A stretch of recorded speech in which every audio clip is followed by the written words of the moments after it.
So we have a lot to unpack with the end of season 1 Manhunt year 5. That mission brought a lot of questions, a lot of theories. People are guessing here and there, and a couple things you might have missed, including a special appearance from one character at the end of the mission. So we'll get into all of that in this video. If you guys are excited for this, make sure you guys leave a thumbs up and in the comments to write what you think your theory on is what Sokolov's major plan is, what her master plan is. And then obviously, what do you think is the asset, right? Is it a person? Is it a device? Let me know in the comments and let's dive into it now. So first off, we know we rescued 5 hostages. We had John, we had Lauren, we had Mitchell, we had Eva, and we had Mari.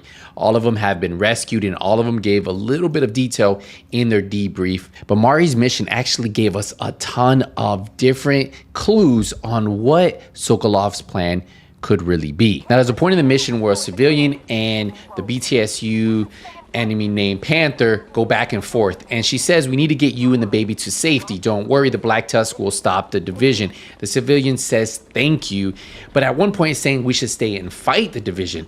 And my question is, why are they against the division if the division are supposed to be new? It goes to a cutscene. You see 4 women getting into a chopper, assuming they are all pregnant, and they're going to safety. Now, why is Sokolova protecting these women, and why are they scared of the division, right? Because we're there to help them, but they were adamant of protecting the clinic. Now, if we fast forward a little bit, there is a part where Mari and Firefly go back and forth talking about a panda program. And she says, Firefly says, we wouldn't have the prenatal clinic without the panda program. Why do they need a prenatal clinic? Now, we have to go back and listen to the debrief from John and some specific things he said. He made some really good points. He talks about it's easier to program the mind of a baby, an infant, than a teenager who actually remembers what the past is like, right? If you're trying to create some type of cult. And that was actually a really good point. But I want you to listen to what John actually said. And this was right after we rescued him. Look, I know you're worried about Mari, but you really don't have to be. They were good to me.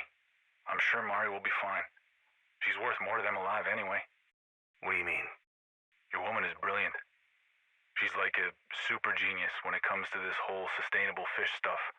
And she's pregnant. I don't know if you've noticed, but haven't seen a lot of pregnant people or kids running around.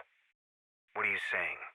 I'm just saying, if I were trying to rebuild civilization, it would be way easier to indoctrinate a baby than an angry teenager who remembers what the before times were like. To keep people in line and follow orders, you get them when they're young, when they're desperate. People with hope who know better, those people are dangerous. But kids don't know any better. They learn what you teach them. They believe what you believe. And if I were going to build a cult, I'd start with the kids. That does not make me feel better. And to me, that makes a lot of sense, right? That makes a lot of sense of what Sokolov could be creating. She wants to build a civilization. She wants to be technically maybe the president of the United States or what is left of it, right? If she can start to build them and get those people at a young age, get pregnant women who are desperate because they need to be able to take care of their babies, right? Like you don't really see a lot of women with babies in the open world of DC, but Sokolova is providing a safe haven for them technically, right? It seems that way. She has 4 that we've seen, who knows how many more. They have a prenatal clinic. So obviously they're desperate. And then if they can get those babies, she can build them at a younger age, program their minds, and they will just follow along and build soldiers from the ground up or people who will follow them. Now, the next part of the mission, we get to an area where Mari is talking to an unknown individual. And this unknown individual gives her comms. And you're going to hear that in a second. I'll zoom in on those. And it never says who he is, right? It just says, put this in your ear. You'll be safe, and I'll let you know when to come out. So we enter this door right here. Take this, put this in your ear. I'll let you know when it's safe to come out. Doesn't say what his name is. And then Mari says, these are division columns. The person says, you'll be safe here. I'll let you know when to come out. So to me is, who is this guy, right? Who is this unknown individual that is telling Mari she will be safe and to hide in this specific area until the fighting stopped. Now, this is where it gets very interesting, and you might have missed this. Once you rescue Mari, it's gonna say pop a flare. But if you notice on the ledge, and this is what one of my subscribers actually told me to check. I had to play this a second time. That's why you see it on hard this time. You pop the flare and then look at the blue smoke. Now, when you zoom in, look who appears. Yes, it is a hunter. Now, my question is this the hunter from the very beginning Captain Lewis mission that says the recruit? Who is this guy? That is the bigger question.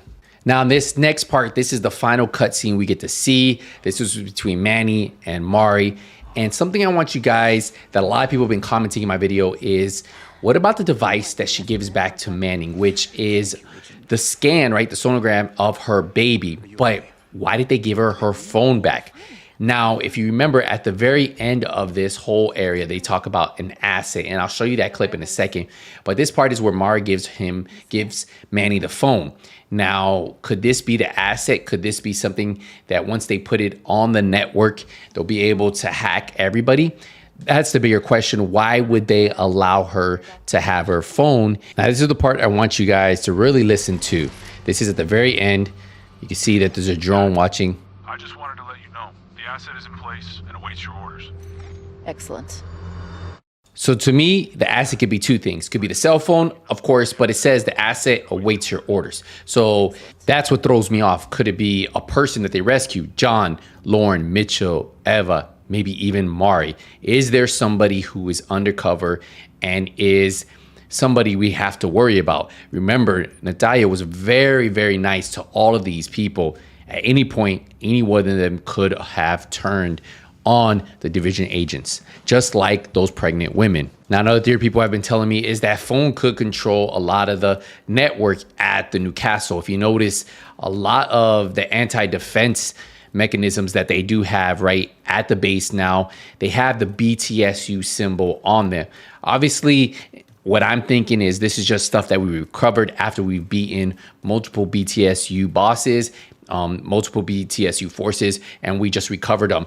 But yes, there is a BTSU logo on all of these anti-defense systems. Now, I will say that is a good theory, but who knows? And the questions keep piling up. So I want to know, what do you guys think about the hunter? What do you guys think about the 5 rescue people that we picked up? Do you think one of them is a traitor? Who do you think is the asset, or do you think it's the cell phone that they allowed Mari to bring back? Let me know in the comments, and I'm very excited for season 2 to find out what is next for this story.